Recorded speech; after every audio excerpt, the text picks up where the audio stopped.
வணக்கம். இது உங்கள் வசித்துவம் ஃப்ரம் 369 டெஸ்ட்லா.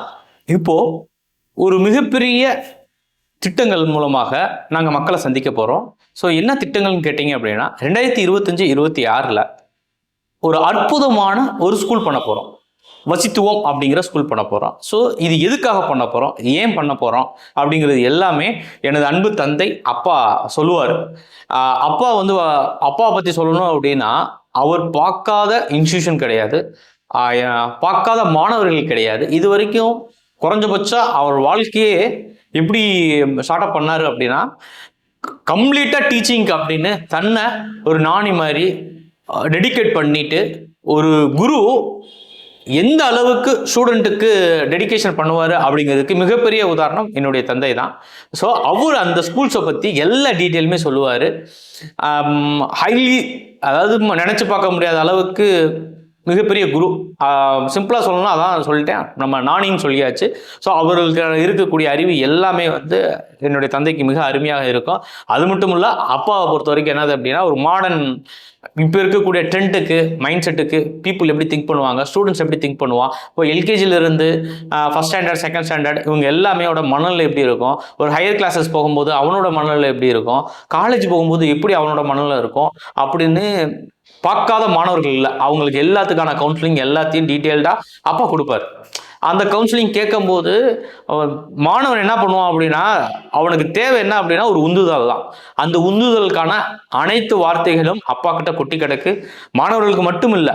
ஸோ இந்த மாணவர்களை பேஸ் பண்ணி மட்டுமே போகாது. இது எப்படி அப்படின்னா, ஒரு கண்டிப்பாக ஆசிரியர், மாணவர் மற்றும் பெற்றோர்கள், இந்த முக்கோணம் தான் எல்லாத்துக்கும் முற்றுப்புள்ளி அப்படிங்கிற மாதிரி. மாணவருடைய வாழ்க்கையில் அந்த முற்றுப்புள்ளி தொடக்க புள்ளியும் அதான். ஏன் அப்படின்னா, முற்றுப்புள்ளி நாங்கள் ஏன் சொல்கிறோம் அப்படின்னா, இதில் ஒன்று தவறாக இருந்தாலும் அங்கே முற்றுப்புள்ளி ஆயிரும். எல்லாம் சரியாக இருந்துச்சா தொடக்கம் மட்டுமே இருக்கும். அந்த வெற்றிகள் எப்படி இருக்கும் அப்படின்னா, தொடர்ச்சியாக ஒரு கமாஸ் போட்டு மட்டுமே தான் போயிட்டே இருக்கும். அந்த வெற்றிங்கிறது நிற்கவே நிற்காது. அந்தளவுக்கு ஒரு வெற்றி பாதைக்கு அவங்க செல்வாங்க. ஸோ அந்த வெற்றி பாதைக்கு அழைத்துட்டு போகக்கூடிய மிகப்பெரிய குரு உங்கள் முன்னாடி இருக்காரு, என்னுடைய அப்பா. ஸோ அவர் இப்போ பேசுவார். அப்பா, நீங்கள் டீட்டெயிலாக சொல்லுங்கப்பா. நம்ம ஸ்கூல்ஸ் எல்லாம் எப்படி இருக்கும், எல்லா டீட்டெயில்ஸும் நீங்களே சொல்லுங்கப்பா. அது நல்லா. வணக்கம். கற்க கசடர கற்பவை கற்றபின் நிற்க அதற்கு தக. அனைவருக்கும் வணக்கம். வசித்துவம் educational institution run by 369 Tesla. இதன் மூலமாக உங்களை சந்திப்பதற்கு எனக்கு வாய்ப்பளித்த திரு நாகராஜன் அவர்களுக்கு என்னுடைய நன்றியை தெரிவித்துக் கொள்கிறேன். And my name is Hariharan, academic advisor. என்னோட teaching experience 29 years. Right from the beginning, என்னோட இளமை பருவம் அப்படின்னு பார்த்தா, என்னோட மொத்த கல்வியினுடைய வளர்ச்சி, இதுவரை நான் கற்றுக்கொண்டது எல்லாமே என்னுடைய ஆசான்களுக்கு சமர்ப்பித்து என்னுடைய இந்த உரையை துவங்குகிறேன். முதலாவதாக, இதுவரை நான் பயணித்த இந்த தூரம், கல்வி நிலையங்கள், நான் சந்தித்த உயர்கல்வி நிலையங்கள், நான் சந்தித்த பிரைமரி ஸ்கூல்ஸ்லேருந்து நடுநிலைப்பள்ளி, உயர்நிலைப்பள்ளி, இது எல்லாத்துலேயும் நான் ட்ராவல் பண்ணது மேக்சிமம் ஒரு 800-850 பள்ளிக்கூடங்களை நான் இது வரைக்கும் விசிட் பண்ணியிருக்கேன். நான் ஒர்க் பண்ணது இப்போ பார்த்தீங்கன்னா சாய்ராம் இன்ஜினியரிங் காலேஜில் நான் அங்கே ப்ரொஃபஸராக ஒர்க் பண்ணியிருக்கிறேன்.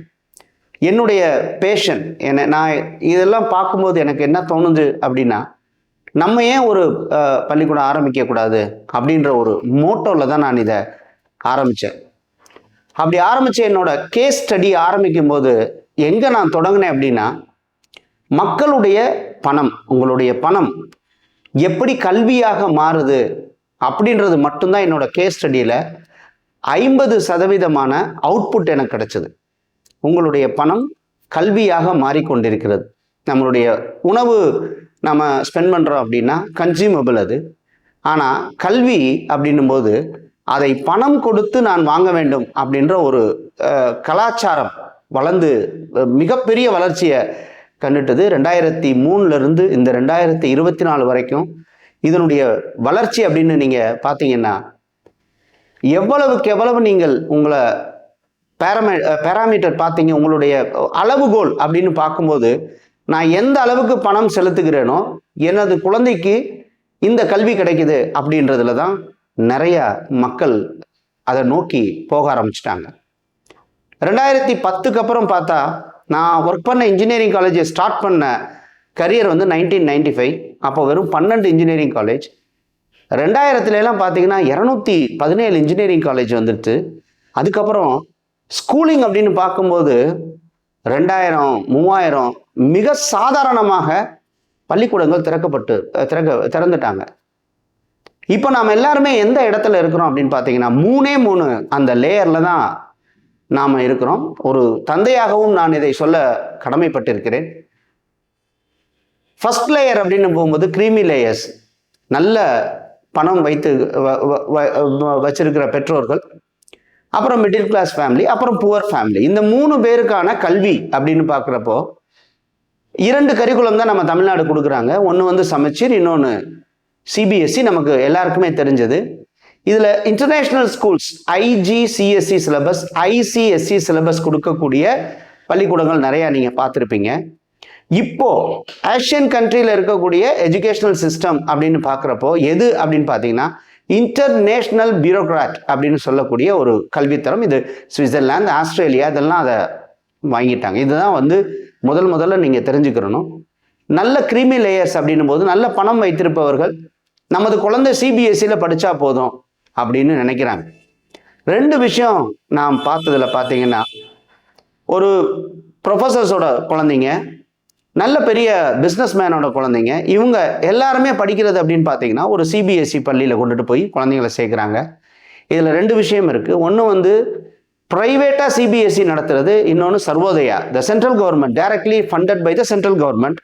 அண்ட் தென் ப்ரைவேட் சிபிஎஸ்சி, அது ப்ரொவிஷனல் அஃபிலியேஷன் கொடுக்கக்கூடிய அந்த என்சிஇஆர்டின்னு சொல்லக்கூடியவங்க அஃபிலியேஷன் கொடுக்கக்கூடிய, டெல்லி அஃபிலியேஷன் கொடுக்குற ஸ்கூல்ஸ். இதில் எல்லாமே நம்ம என்ன பார்க்குறோம் அப்படின்னா, பணம் நம்ம ஒரு குழந்தைக்கு நாம் செலுத்தக்கூடிய பணம் அப்படிங்கிறது 60,000, 70,000, 80,000, 1,00,000 வரைக்கும் பெற்றோர்கள் செலுத்தி தங்களுடைய குழந்தைய சேர்த்து விடுறாங்க. Right from the kinder garden. அப்போ மினிமமாக பார்த்தீங்க அப்படின்னா ஒரு 15 லட்சம் அவர்கள் 12ஆம் வகுப்பு 12th முடிச்சுட்டு வரும்போது ஒரு 15லிருந்து 17 லட்சம் செலவழிக்கிறாங்க.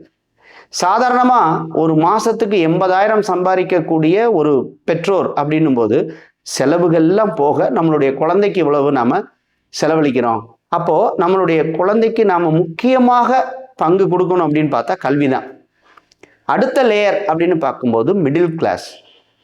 இவங்களும் அதே அப்பர் கிளாஸ் பீப்புள் இருக்கக்கூடிய பள்ளிக்கூடத்தில் அந்த ஸ்கூலில் கொண்டுட்டு போய் தன்னோட குழந்தைய படிக்க வைக்கணும்னு நினைக்கும் போது அவங்க செலவிடக்கூடிய பணம் அவர்களுடைய சம்பாத்தியத்தை மீறி இருக்கிறது. அப்போ புவர் அப்படின்னு பார்க்கும்போது இன்னைக்கு சாதாரணமாக ஒரு ஒரு ஆட்டோ ஓட்டுநரோ அல்லது ஒரு டிரைவரோ ஒரு சாதாரணமாக ஒரு 15,000லேருந்து 20,000 மாதம் சம்பாதிக்கிறவங்கள அவங்களும் என்ன ஆசைப்படுறாங்க அப்படின்னா ஃபர்ஸ்ட் லேயருக்கு கொண்டுட்டு வந்து தன்னுடைய குழந்தைய படிக்க வைக்கணும்னு ஆசைப்படுறாங்க. அது தவறு இல்லை. ஆனால் எங்கே கல்வி மாறுபடுது அப்படின்னு ரொம்ப சிம்பிளாக நான் மக்களுக்கு சொல்ல விரும்புகிறது எது அப்படின்னு பார்த்தீங்கன்னா, எல்லா கல்வித்தரமும் அந்த குழந்தைக்கு தெரியாது. நான் சிபிஎஸ்சியில் படிக்கிறேன், நான் ஐசிஎஸ்சியில் படிக்கிறேன், நான் இன்டர்நேஷ்னல் பியூரோக்ராட் படிக்கிறேன், நான் சமச்சீர் அப்படின்றது படிக்கிறேன். இதெல்லாம் கரிக்குலம். ஆனால் சிலபஸ் அப்படின்னு பார்க்கும்போது ஸ்டேட் கவர்மெண்ட் என்ன சிலபஸ் கொடுக்குறாங்க, சென்ட்ரல் கவர்மெண்ட் என்ன சிலபஸ் கொடுக்குறாங்க, இது பெற்றோருக்கு தெரியறதுக்கு வாய்ப்பு இல்லை. இன்னொன்று மாணவனுக்குமே அது தெரியாது. இதுதான் நம்ம படிக்கிறோம் அப்படின்னு. அப்போது பொதுவான ஒரு கல்வித்தரம் எது அப்படின்னு பார்த்தா எதை நம்ம சொல்ல முடியும்? நிச்சயமாக இது பெற்றோர்களுக்கும் இதுக்கு விடை தெரியாது. நீங்கள் பார்த்துக்கிட்டு இருக்கிற நிறைய வியூவர்ஸுக்கு இதுக்கு விடை தெரியாது. மாணவனுக்கு தெரிய வேண்டும், நான் என்ன படிக்கிறேன், என்னை நான் எவாலுவேட் பண்ணும்போது என்னோட ஸ்கில்லை எவாலுவேட் பண்ணுறாங்க அப்படின்னும் போது தரம், குவாலிட்டின்னு சொல்லுவாங்க இல்லையா, இந்த தரம் எங்கிருந்து எனக்கு எடுக்கப்படுகிறது அல்லது கொடுக்கப்படுகிறது அப்படின்றது மாணவருக்கு ஒரு பெரிய ஒரு கொஸ்டின் மார்க், பெற்றோருக்கும் அதான். அப்போ எது தரம் அப்படின்னு நான் பெரிய ஒரு கேஸ் ஸ்டடி பண்ண எனக்கு கிடைத்த ஒரு மாபெரும் விடை எது அப்படின்னு பார்த்தீங்கன்னா, சொன்னா நீங்க நம்ப மாட்டீங்க, ஆசிரியர். ஆசிரியர் எத்தனை விதமான புத்தகங்களை படித்திருக்கிறார், அவருக்கு எவ்வளவு ஃபண்டமெண்டல் தெரியும், are they rich in fundamental அப்படின்ற ஒரு கேள்வி எந்த பெற்றோரும் அதை எதிர்பார்த்து கொண்டு போய் விட்டுறாங்க. ஆனா அந்த ஆசிரியருக்கு அந்த எபிலிட்டி இருக்கா அப்படின்றத பெற்றோர்கள் அதை எவாலுவேட் பண்ண முடியாது. சரி, எவாலுவேட் பண்ண முடியாது. இது எங்க வந்து நிக்குது அப்படின்னு பார்த்தா, நான் பள்ளிக்கூடத்துல குழந்தைய சேர்த்துட்டேன், என் குழந்தை படிக்கலைன்னு உடனே நான் நேராக போய் என்னோட குழந்தை ஏன் படிக்கல, எதுக்கு படிக்கல அப்படின்னு நான் அந்த பள்ளிக்கூடத்தில் என்ன வேணாலும் கேட்கலாம், அந்த ஸ்கூலில் போய் கேட்கலாம்ன்ற ஒரு மெத்தட் வந்துருச்சு. இப்போ நாங்கள் படிக்கிற காலத்தில் படித்தே ஆக வேண்டும், படிக்கலை அப்படின்னா விடவே மாட்டாங்க. இன்னொன்று, ஸ்போர்ட்ஸ் இல்லை அப்படின்னாலும் அலோவ் பண்ண மாட்டாங்க. உங்களுக்கு சொல்ல விரும்பிக்கிறேன், நான் கபடியில் யூனிவர்சிட்டி வாங்கியிருக்கேன், கராட்டேயில் பிளாக் பெல்ட் வாங்கியிருக்கேன். எனக்கு தெரியாத ஒரே விளையாட்டு ஹாக்கி மட்டும்தான். ஃபுட்பால் தெரியும், பேஸ்கெட் பால் தெரியும், பால் பேட்மிண்டன் தெரியும், இன்டோர் கேமில் கேரம் தெரியும், செஸ் தெரியும். ஆனால் நான் படித்தது ஒரு பியூர் வில்லேஜ். அப்போது நான் 8th ஸ்டாண்டர்ட் படிக்கும்போதே என்னுடைய ஆசிரியர் கிராமர் ஆகட்டும், மேத்தமெட்டிக்ஸ் ஆகட்டும், அப்பயே அவர் IGCSE சிலபஸ் எடுத்திருக்கிறாரு எனக்கு அப்படின்னு நினைக்கும் போது பிரமிப்பாக இருக்குது. அப்போ நம்ம எந்த இடத்துல வந்து நம்ம நிற்கிறோம் அப்படின்னு பார்த்தா, ஒரு ஆசிரியருக்கு எவ்வளவு தெரிஞ்சிருக்கணும் அப்படின்ற இடம் தான் இப்போ முக்கியம். நான் ஒரு ஸ்கூல் தொடங்கும் போது, இப்போ நான் ஒரு ஸ்கூல் ரன் பண்ணிக்கிட்டு இருக்கோம், அந்த ஸ்கூலை நான் ஸ்டார்ட் பண்ணுறதுக்கு முன்னாடி நான் ஃபஸ்ட்டு செஞ்ச ஒரு மிகப்பெரிய விஷயம் எது அப்படின்னு பார்த்தீங்கன்னா, ஐ ரெக்ரூட்டட் டீச்சர்ஸ். டீச்சர்ஸ் ரெக்ரூட் பண்ணும்போது நான் எந்த ப்ராசஸையும் செக் பண்ணல, ரெண்டே விஷயத்தை செக் பண்ணேன். அவங்களுடைய பர்சனல் ஆட்டிடியூட் எப்படி இருக்குது, ஒன்று. அவங்களுடைய பர்சன்டேஜை பற்றி நான் கவலைப்படவே இல்லை. ஏன்னா 1997 எப்போ கரஸ்பாண்டன்ஸ் எஜுகேஷன் வந்துச்சோ, லட்சக்கணக்கான மக்கள் அந்த கரஸ்பாண்டன்ஸ் எஜுகேஷனில் தான் படித்து வந்தாங்க. சாக் அண்ட் டாக் அப்படின்ற மெத்தட் ரொம்ப போயிடுச்சு.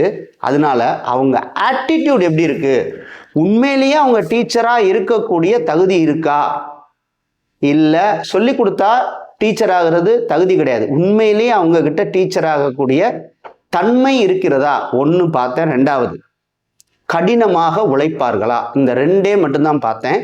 யாருக்கும் நான் நோட்டோ பேப்பரோ கொடுத்து இன்டர்வியூ வைக்கல, எந்த கொஸ்டின் அவங்களுடைய சப்ஜெக்டில் நான் கேட்கல. ஏன்னா நல்லா தெரியும் அவங்க ஒரு அறவேக்காட்டுத்தனம், த ஹாஃப் பேக்கட் நாலேஜ் தான் அவங்க வச்சுக்கிட்டு இருக்காங்கன்றது எனக்கு நல்லா தெரிஞ்சிருச்சு. ரெக்ரூட்மெண்ட் பண்ணும்போது ஒரு 70 பேர்த்தில் 8 ஸ்டாஃப் தான் நான் எடுத்தேன். இந்த 8 ஸ்டாஃபுக்கு 5 months ட்ரைனிங் கொடுத்தேன். எப்படி ட்ரைனிங் கொடுத்தேன் அப்படின்னா, கிண்டர் கார்டன்னா என்ன, சைல்டு சென்ஸ் கேர், அவங்களுடைய பிஹேவியர் எப்படி இருக்கும், அவங்க எப்படியெல்லாம் டீச்சர்கிட்ட இருந்து எதிர்பார்ப்பாங்கன்றதை தாண்டி ஒரு குழந்தைக்கு நம்ம என்ன செய்யணும், படிப்பு அப்படின்றது அந்த குழந்தைக்கு என்னன்னே தெரியாது. அப்போ சைக்கலாஜிக்கல் கிளாஸஸ் நான் எடுக்க ஆரம்பித்தேன். ஃபஸ்ட்டு, செகண்ட், தேர்டு டீச்சர்ஸ்க்கு என்ன செய்யணும், 4 and 5 இது பார்த்தீங்கன்னா kindergarten, pre primary, primary, secondary and இதுக்கு middle school and then secondary. இந்த 1, 2, 3, 4, 5 கேட்டகரி டீச்சர்ஸை தனியாக எடுத்து கம்ப்ளீட் ட்ரைனிங் கொடுத்தேன். 5 months ட்ரைனிங் கொடுத்ததுக்கப்புறம் அவுட்புட் பார்த்தா எனார்மஸான அவுட்புட் இருக்குது. இதில் நான் எடுத்துக்கிட்ட விஷயம் என்னன்னு பார்த்தீங்கன்னா, அடிப்படையாக ஒழுக்கம் என்றால் என்ன, திருவள்ளுவர் சொல்லியிருக்கிறாரு, திருமூலர் சொல்லியிருக்கிறாரு, மகாபாரதம் சொல்லி இருக்கிறது, ராமாயணம் சொல்லி இருக்கிறது. நான் ஒன்றுமே சொல்லித்தரல, இதை மட்டும்தான் சொல்லி கொடுத்தேன். ஏன்னா இதில் உள்ளதை அவங்க யாராலும் உள்வாங்கிக்கல. ஒழுக்கம் எங்கேருந்து வந்திருக்கு, விடாமுயற்சி எங்கேருந்து வந்திருக்குன்னு பார்த்தா நம்மக்கிட்ட இல்லாத புக்ஸே இல்லை. இதை மட்டும்தான் நான் நடத்தினேன். அதுக்கப்புறம் ஒரே 1 மாதம் மட்டும்தான் நான் சப்ஜெக்டை நடத்தினேன். சப்ஜெக்ட் எப்படி எடுக்கணும் அப்படின்றக்கப்ப தான் அந்த டீச்சர்ஸ் ரொம்ப சந்தோஷப்பட்டாங்க. நாங்கள் இத்தனை வருஷம் கிட்டத்தட்ட அவங்களுடைய படிப்பினுடைய வருஷங்கள் பார்த்தா 12வது முடிச்சு யூஜி முடிச்சிருக்காங்க. அப்போ 12 + 3 15 ஆண்டுகள் படிச்சதுல என்ன படிச்சாங்கன்னு இப்பதான் அவங்களுக்கு தெரிய ஆரம்பிச்சது. அப்போ படிப்பினுடைய தூரம் அப்படின்னா என்னன்னா, நான் இன்னைக்கு படிச்சு ரெடி ஆயிருப்பேன், நாளைக்கு காலையில என் ஸ்டூடெண்ட்டுக்கு நடத்துவேன். அப்போ படிப்பினுடைய அறிதல் புரிதலினுடைய இடைவெளின்னு பார்த்தீங்கன்னா ஒரு நாள். அப்படின்னா அது சரி வருமா? வராது இல்லையா? அப்போ நம்ம ஒரு ஆசிரியர் அதை புரிந்து உணர்ந்து அதை சுவைத்து, இதுக்கு டைம் வேணும். அதுக்கப்புறம் மாணவர்களுடைய தன்மையை புரிந்து அவர்களுக்கு சொல்ல வேண்டும். The way that they are teaching towards the student depends upon how much they understood the concept, not regarding to the context. அந்த கருத்துருவை வச்சு அவங்க சொல்றது கிடையாது. It depends upon how the students are going to behave while they are teaching. இதைத்தான் நான் சொன்னேன். ரொம்ப சக்சஸ்ஃபுல்லான output 1 இயர்ல கிடைச்சது. இதுல நான் எடுத்துக்கிட்ட விஷயம், எனக்கு சொல்லப்பட்ட விஷயங்கள் அப்படின்னு எடுத்துக்கிடும் போது, கோளறு பதிகம், திருவாசகம், இந்த மாதிரி எல்லாம் சொல்ல ஆரம்பிச்சா சாதாரணமாக குழந்தைகள் அதை சொல்ல ஆரம்பிச்சாங்க. எங்க ஸ்கூல்ல 2வது படிக்கக்கூடிய குழந்தை 108 ஆத்திச்சூடியமும் குறிப்பிட்ட ஒரு செகண்டுக்குள்ள அவங்க சொல்லிடுவாங்க. அதே மாதிரி 6th ஸ்டாண்டர்ட் படிக்கக்கூடிய குழந்தை 108 எலமெண்ட்ஸ் இன் கெமிஸ்ட்ரியில பீரியாடிக் டேபிள்ல இருக்கக்கூடிய எலமெண்ட்டை 36 செகண்ட்ஸ்ல சொன்னாங்க. இது எல்லா முயற்சியும் ஆசிரியர்களுடைய முயற்சி, என்னுடைய முயற்சி அல்ல. I have to be very clear that I am completely focusing on the development of the teachers and the discipline among the student community. இதை ரெண்டத்தான் நான் பார்க்குறேன். I have never ever touched the students. If they have any doubt, if a little bit of attitudinal change அது வரும்போது மட்டும்தான் I am approaching my students. இப்போ நான் run பண்ண உடனே ஃபர்ஸ்ட் நான் செஞ்சது, டீச்சரை ரெடி பண்ணதுக்கு அப்புறம் தான் கேட்டை திறந்து ஸ்டூடெண்ட் அலோவ் பண்ணேன். ஸ்டூடெண்ட்டை சாதாரணமான அட்மிஷனும் நான் கொடுக்கல, பேரண்ட்டை கூப்பிட்டேன், பேரண்ட்டை கவுன்சிலிங் பண்ணேன். ஏன்னா எங்க ஊர்ல நாங்க ரொம்ப பெரிய ஆட்கள். அப்படின்னா எப்படின்னா, ரொம்ப ரொம்ப பணத்துலையும் சரி எங்களுடைய இதுலையும் சரி நாங்கள் கொஞ்சம் பெரிய ஆட்கள்ன்றதுனால எனக்கு கொஞ்சம் திமிரு மமதை இதெல்லாம் இருந்துச்சு. ஆனால் கொஞ்ச நாள்லயே நான் ரொம்ப வேகமாக தெரிஞ்சுக்கிட்டது என்ன அப்படின்னா, ஆசிரியர்னா இப்படித்தான் இருப்பாங்க, எங்கள் வீடு எதுக்கும் சப்போர்ட் பண்ணாது, தப்பு பண்ணால் ஆசிரியர் அடிப்பாங்க அப்படின்றத நான் நல்லா தெரிஞ்சுக்கிட்டேன். அதே மாதிரி அட்மிஷன் கொடுக்கும்போதே பேரண்ட் வந்துட்டாங்க அப்படின்னா பேரண்ட்டோட எவ்வளவு பணம் அவங்களால செலவிட முடியும், ஒன்று அது அவங்க கையை கடிக்காமல் இருக்கணும். First point. அங்கே தான் பிரச்சனை ஆரம்பிக்கும். ஹஸ்பண்ட் அண்ட் ஒய்ஃப் இருக்கிறாங்க, ஒரு குழந்தை இருக்குது அப்படின்னா என்ன டைப் ஆஃப் அண்டர்ஸ்டாண்டிங் அவங்க குழந்தை மேலே வச்சிருக்கிறாங்க, எதெல்லாம் அவங்க எதிர்பார்க்குறாங்க, நிதர்சனத்தை தாண்டி எல்லா பெற்றோரும் எதிர்பார்க்குறாங்க. எல்கேஜி சேர்த்து விட்ட உடனே ஒரு பேரண்ட் எங்கிட்ட கேட்குறாங்க, சார் காலேஜுக்கு போகும்போது இங்கிலீஷில் பேசிடுவாங்களா அப்படின்னு கேட்குறாங்க. இவர்களுடைய எதிர்பார்ப்பு எங்கே இருக்குது அப்படின்னு பார்க்கணும். இது எனக்கு உண்மையிலே சிரிப்பு இருந்துச்சு. ஆனால் நான் அவங்கள ரொம்ப அப்ரிஷியேட் பண்ணேன். அப்போ தான் நான் அவங்கள கவுன்சிலிங் பண்ணும்போது தான் தெரிஞ்சது, அவங்க பிறந்ததுலேருந்தே ஒரு டவுட்டில் இருக்காங்கன்னு தெரிஞ்சது. அவங்களே சாட்டிஸ்ஃபை பண்ணிக்கலான்னும் போது குழந்தை எப்படி சாட்டிஸ்ஃபை பண்ண போகிறாங்க. ஸோ பேரண்டல் கவுன்சிலிங் செஷன் அப்படின்னு ஒன்று ஸ்டார்ட் பண்ணேன். என்னோட ஸ்கூலில் சாதாரணமாக அட்மிஷன் வாங்க முடியாது, எல்லாமே டிரான்ஸ்பரண்ட். எப்போ வேணாலும் பேரண்ட் வந்து கிளாஸ் ரூமில் உட்காந்துக்கலாம், டீச்சர் எப்படி நடத்துகிறாங்கன்னு தாராளமாக பார்க்கலாம். அதுக்கு வாரத்தில் 1 hour நான் கொடுத்து வச்சுருக்கேன். அது எப்போ வேணாலும் அவங்க வரலாம். என்ன 2 hours முன்னாடி பெர்மிஷன் கேட்கணும், டைரெக்டாக போய் கிளாஸில் உட்காந்துக்கலாம், அவங்களும் பார்க்கலாம். இது டிரான்ஸ்பரண்ட். என்ன ஹோம்ஒர்க் கொடுக்குறோம் அப்படின்றத தாண்டி ஹோம்ஒர்க்கை ஃபினிஷ் பண்ணி வீட்டுக்கு அனுப்புகிறோம். குழந்தை கொஞ்சமாச்சும் விளையாடணும் இல்லையா, அதுக்கும் அவங்களுக்கு நேரம் இல்லை. அப்படின்னா இவங்க என்னத்துக்காக சம்பாதிக்கிறாங்க அப்படின்னு நான் பார்த்தா, ஒரு ஸ்கூலுக்கு 15,000 ஃபீஸ் கட்டினா போதும் ஒரு வருஷத்துக்கு அப்படின்றத நான் மினிமைஸ் பண்ணிட்டேன். அப்போது நான் என்ன பண்ணேன், பேரண்ட்டை கூப்பிட்டு இவ்வளவு தான் என்னோடது, நீங்கள் இப்படி நடந்துக்கணும்னு சொல்லும்போது ரொம்ப சந்தோஷப்பட்டாங்க.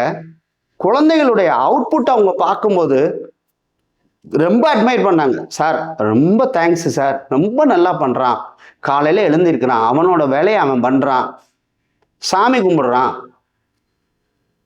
எழுந்து அவனுடைய வேலையை அவனே செஞ்சுக்கிறான், ஷூ எடுத்து வச்சிடறான், சாக்ஸ் எடுத்து வச்சிடறான், இதெல்லாம் சொல்கிறாங்க.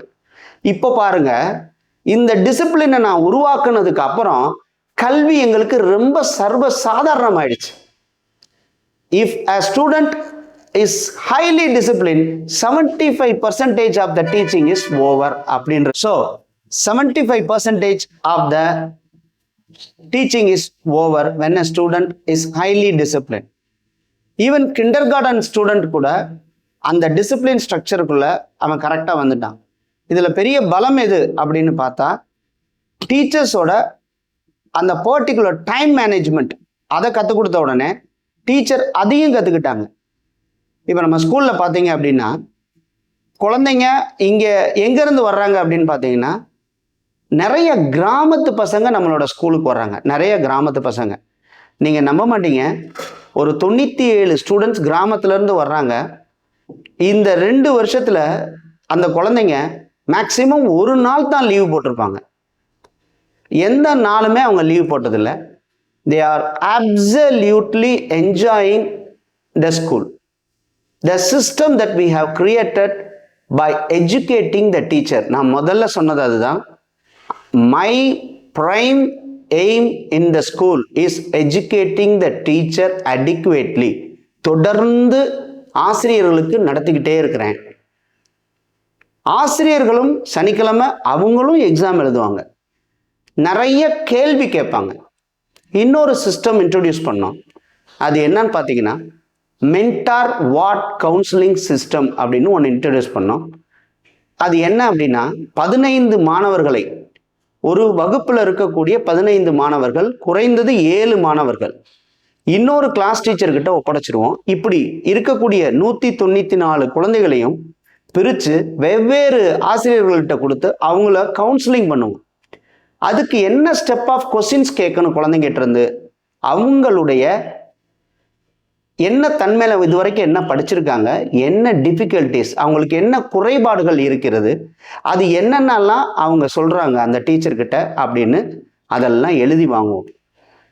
குழந்தைங்க கிட்ட தான் தவறு இருக்கா, அவங்களுக்கு ஏதாவது குறைபாடு இருக்கா, இல்லை ஆசிரியர்கிட்ட ஏதாவது குறைபாடு இருக்கா, அதை தாண்டி பெற்றோர்கள்கிட்ட ஏதாவது குறைபாடு இருக்கா, அதை தாண்டி சமுதாயத்தில் சொசைட்டியில் வேற ஏதாவது அவன் ஃபேஸ் பண்ணுறானா, ப்ராப்ளம் ஃபேஸ் பண்ணுறானா அப்படின்றத எழுதி வாங்கி அதை சம்மரைஸ் பண்ணி அப்புறம் ஆசிரியர்கள்கிட்ட கலந்துரையாடும் போது when we sit for a review meeting, இது எல்லாத்தையும் நாங்கள் சம்மரைஸ் பண்ணி ஒரு குழந்தைய ஐடென்டிஃபை பண்ணி இந்த குழந்தைக்கு என்ன குறைபாடு இருக்குது, பெற்றோர்கள்ட்ட இருந்தால் பெற்றோர்களை கூப்பிட்டு சொல்கிறது, சொசைட்டியில் இருந்தால் அதை எப்படி இவனுங்க ஃபேஸ் பண்ணுறது, இல்லை பர்சனலாக அவனுக்கு ஏதாவது ப்ராப்ளம் இருக்குது அப்படின்னா அதுக்கும் சொல்யூஷன் சொல்கிறது. அப்போ எவ்ரி மந்த் இந்த மீட்டிங், ரிவ்யூ மீட்டிங் நடந்துக்கிட்டே இருக்கும். எவ்ரி 45 days பேரண்ட்ஸை கூப்பிட்டு, இப்போ கிண்டர் கார்டன்னா தனியாக பேரண்ட்ஸ் மீட்டிங், அந்த பேரண்ட்ஸ் மீட்டிங்கில் அவங்களோட டிஃபிகல்ட்டிஸ், என் குழந்தை எப்படி இருக்குது அப்படி. அப்போ இப்போ என்ன ஆயிடுச்சு அப்படின்னா, பெற்றோர்கள் ரொம்ப சந்தோஷமாயிட்டாங்க, என் குழந்தைக்கு இவ்வளவு போதும், இவன் அப்படி இருக்கணும் இப்படி இருக்கணுன்றதை தாண்டி அவனோட இண்டிவிஜுவல் பொட்டன்ஷியல் என்ன அப்படின்றத பெற்றோர்கள் தெரிஞ்சுக்கிட்டாங்க. இப்போ ஒரு எக்ஸாம்பிளுக்கு சொல்கிறேன். ஃபோனிக்ஸ் அப்படின்றது, இப்போ we are running a English medium school. Phonics way of reading ability டெவலப்மெண்ட்டுக்கு இங்கிலீஷ் அதை தான் நாங்கள் கொடுக்குறோம். இதை பெற்றோர்களுக்கும் நடத்துகிறோம். இது மட்டும் ஸ்கூலில் பசங்க தான் கற்றுக்கணும் அப்படின்றது கிடையாது, பெற்றோர்களும் கற்றுக்கலாம். அதை ஃப்ரீ ஆஃப் காஸ்ட்டில் நாங்கள் சொல்லித்தரோம். அதை என்ன பண்ணுறாங்க அப்படின்னா, பெற்றோர்களும் வந்து ஒரு மணி நேரம் கற்றுக்குறாங்க. இன்னொரு விஷயம், அவங்களுக்கும் எக்ஸ்ட்ரா கரிக்குலர் ஆக்டிவிட்டீஸ் அப்படின்னு கொடுக்குறோம். ஸ்கூலில் வந்து எந்த உபகரணம் இல்லாமல் சமைக்கிறது, கோலப்போட்டி, இப்படி அவங்களுக்குள்ள இருக்கக்கூடிய எபிலிட்டி. அப்போ தானே ஸ்டூடெண்ட் என்ன செய்வான், நம்ம அம்மாவும் வர்றாங்க, இது நம்ம கற்றுக்கிற இடம் அப்படின்றத தாண்டி this is a family where that I have to learn அப்படின்றத that is one roof, a family under one roof அப்படின்ற சிஸ்டத்தை டெவலப் பண்ணிட்டோம். இதை இப்போ நாங்கள் எந்த இலக்காக நான் கொண்டுட்டு போகிறேன் அப்படின்னா, I have worked as a professor in an engineering college and now I am a research scholar too. Artificial intelligence அப்படின்ற ஒன்று இப்போ ராட்சசத்தனமா அசுரத்தனமான வளர்ச்சி அடைஞ்சுக்கிட்டு வர்ற இந்த நேரத்தில் நம்மளுடைய குழந்தைக்கு எது முக்கியம் அப்படின்னு பார்த்தீங்கன்னா, நிதானம் முக்கியம். இரண்டாவது, கேள்வி கேட்கும் தன்மை, that is the stability in their mind and the way that they are asking question towards anything is important. World லெவலில் நீங்கள் பார்த்தீங்க அப்படின்னா, ஆஸ்கிங் கொஸ்டின் அப்படின்றது it should not be a fashion or fun, but at the same time they must understand the concept and from there they have to raise the question. இந்த இடம் தான் ரொம்ப முக்கியமான இடம். இதை நம்மளோட ஸ்கூல்ல கொண்டுட்டு வர்றதுக்கு கடுமையாக பயிற்சி கொடுக்குறோம் மாணவர்களுக்கு. எப்படின்னா, எனக்கு புரியலைன்னா அடுத்த நிமிஷம் அவன் கேள்வி கேட்டுறணும். இப்போ பேரண்ட் அப்படின்ற பாயிண்ட்டுக்கு வரும்போது, இப்போ நாங்கள் இந்த பாயிண்ட்ல இருந்து அடுத்த பாயிண்ட்டுக்கு போகும்போது, இப்போ ஒரு பையன் எப்படி இன்ஜினியரிங் காலேஜுக்கு போகலாம், ஒரு பையன் எப்படி மெடிக்கலுக்கு போகலாம், ஒரு பையன் எப்படி மிலிட்டரிக்கு போகலாம். thousands of jobs are there, thousands of opportunities are there.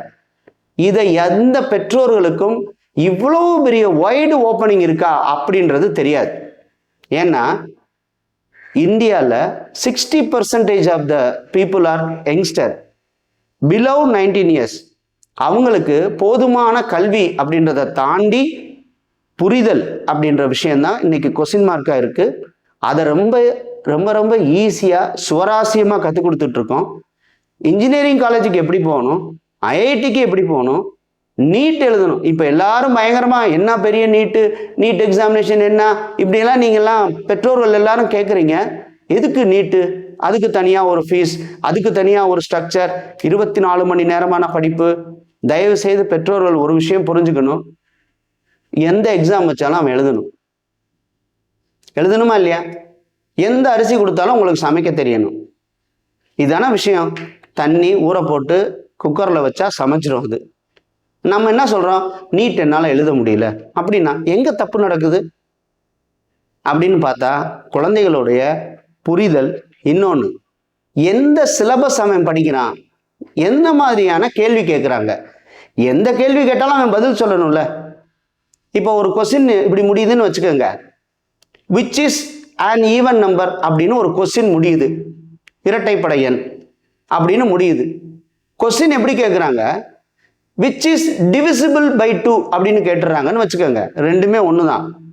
ஆனால் ஆசிரியர் எப்படி நடத்திருக்கணும், அந்த ரெண்டையுமே நடத்திருக்கணும். இவ்வளவுதான் விஷயம். நீட்டுன்றது ரொம்ப சிம்பிள், இவ்வளவுதான். அனாட்டமியை படித்தா அவன் சென்டம் எடுக்கலாம்.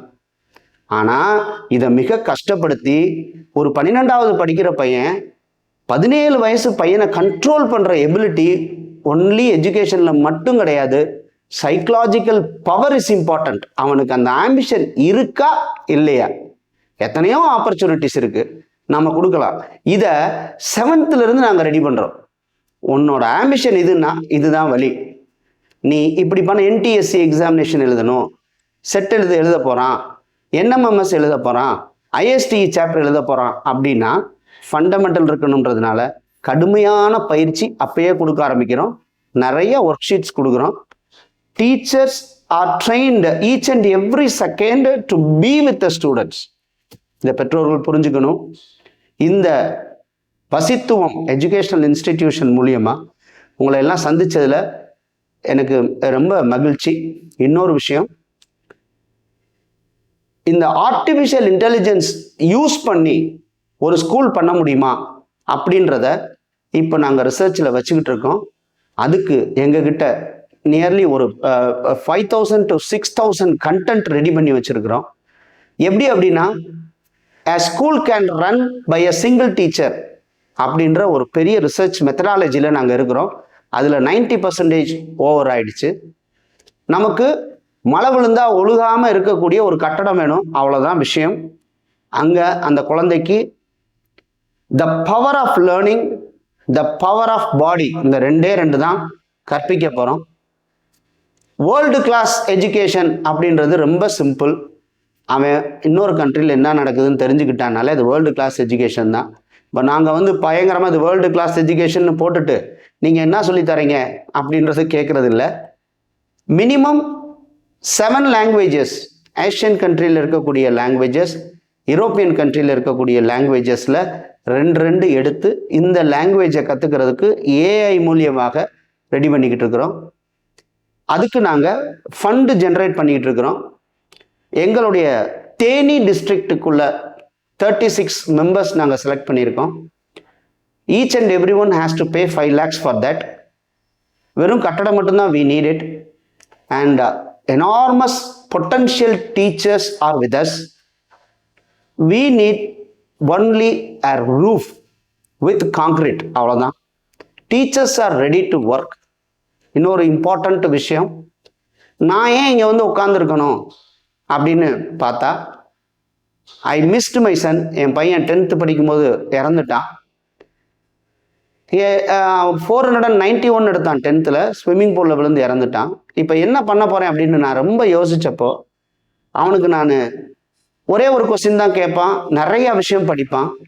10th ஸ்டாண்டர்ட்லேயே அவனுக்கு 4-5 லாங்குவேஜ் வரைக்கும் தெரியும். கடைசியாக என்ன முடிவு பண்ணோம் அப்படின்னா, another 15 years for me. அதனால நம்ம ஊரில், எங்கள் ஊரில், தேனி மாவட்டத்தில் இருக்கக்கூடிய எங்களுடைய ஊரில், போடிநாயக்கனூர் அப்படின்ற ஒரு ஊரில் என்னுடைய மக்கள், அவங்களுக்காக நான் என்ன செய்ய முடியும் அப்படின்னு யோசிக்கிறப்ப, ஸோ என்னுடைய மகன் அப்படின்னு சொல்கிறத தாண்டி என்னுடைய மாணவன், இவங்க எல்லாரையும் சேர்த்து இப்போ we are about to start a school in the academic year 2025 and 26. என்னுடைய மகனை போல பல மாணவர்களை உருவாக்குற ஒரு பெரும் முயற்சியில் இறங்கியிருக்கோம். அதில் நாங்கள் சக்ஸஸ் பண்ணிட்டேன் நான். ஏன்னா I was from Chennai. I have seen so many students with curiosity as well as they are having highest background, educational background, and they can sign. நல்லா படிக்கிற பெற்றோர்கள், தெரிந்த பெற்றோர்கள் இருக்கிறப்ப குழந்தை நல்லா படிக்கிறதுல ஆச்சரியமே இல்லை. இங்கே வந்து பார்த்தா தான் தெரியுது நம்மளுடைய மக்கள் 30 வருஷம் பின்தங்கி இருக்கிறாங்கன்றதே இப்போ பார்த்தா தான் தெரியுது. ஒரு லாங்குவேஜ் ஸ்கில் அப்படிங்கிறத அக்வயர் பண்ணிக்கிறதுக்கு, வாங்கிக்கிறதுக்கு இந்த குழந்தைங்க தயங்குறதும், பெற்றோர்கள் அவங்களை மேனேஜ் பண்ண முடியாமல் இருக்கிறதும், மாணவர்கள் பல தரப்பட்ட இந்த மொபைல் எடுத்துக்கிட்டு அப்புறம் பெற்றோர்களை கஷ்டப்படுத்துறது, இதெல்லாம் பார்க்குறப்போ ஒரு டிசிப்ளின்டு பர்சனாலிட்டி இருந்தால் மட்டும்தான் இதை செய்ய முடியும் அப்படின்றதுல நான் ரொம்ப ஆணித்தரமாக அதை நம்ப ஆரம்பித்தேன். I have got a very good team. இந்த டீம் எப்படி இருக்காங்க அப்படின்னா, நீங்கள் என்ன வேணாலும் பண்ணுங்க, நாங்கள் கூட இருக்கிறோம் அப்படின்றது. அவங்களும் என் பசங்க தான். அவங்க எல்லாருமே ரெடியாக இருக்கிறதுனால 2025 and 26 we are about to start a school with a thorough discipline, and then with how they have to execute that discipline and how to focus their educational knowledge and to achieve their ambition. That is the motto of this Vasithuvam, and run by 369 Tesla, Bodinayakanur. And thank you for the viewers, thank you for the parents. நான் சொன்ன மாதிரி இந்த தேனி மாவட்டத்தில் இருக்கக்கூடிய போடிநாயக்கனூர் அப்படின்ற இந்த western காட்ஸ்க்கு கீழே இருக்கக்கூடிய இந்த ஊரில் தான் நாங்கள் இந்த ஸ்கூலை ஆரம்பிக்க போகிறோம். பெற்றோர்களோ அல்லது இந்த வசித்துவம் டீமில் சேரணும்னு நினைக்கிறவங்க கீழே கொடுக்கப்பட்ட அந்த நம்பருக்கு கான்டாக்ட் பண்ணலாம். நீங்கள் நேராக வந்து எங்களை மீட் பண்ணலாம். உங்கள் குழந்தைகளுக்கு ஏதாவது கவுன்சிலிங் தேவைப்படுது, ஏன் குழந்தை இப்படி இருக்கிறான், அவனை எப்படி படிக்க வைக்கிறது, என்ன மாதிரியான திறமைகளை நாம் கொடுக்கலாம், இல்லை பெற்றோர்களுக்கு ஏதாவது கவுன்சிலிங் தேவைப்படுது, எப்படி நாங்கள் குழந்தைகளை, இப்போ இருக்கக்கூடிய இந்த யங்கர் ஜென்ரேஷன் குழந்தைகளை நாங்கள் எப்படி வளர்க்கலாம், இப்படிப்பட்ட எந்த விதமான கேள்விகளுக்கும் பதிலளிப்பதற்காக இந்த வசித்துவம் டீம் இஸ் வெயிட்டிங். நம்ம எல்லாரும் சேர்ந்து ஒரு அருமையான குழந்தைகளை உருவாக்குவோம். வித் த இன்டெகிரிட்டி, நேர்மையான குழந்தைகளை உருவாக்குவோம். முதல்ல நம்மளுடைய மாவட்டத்தை செழிப்படைய செய்வோம். அடுத்து நாம் தமிழகத்தை நோக்கி நம்மளுடைய நகர்தலை பண்ணுவோம், நம்ம செய்வோம். கண்டிப்பாக இதை நாங்கள் செய்வோம். I am having a brilliant team with me. Those who are hardly working 24/7. Thank you. Thanks. Thank you.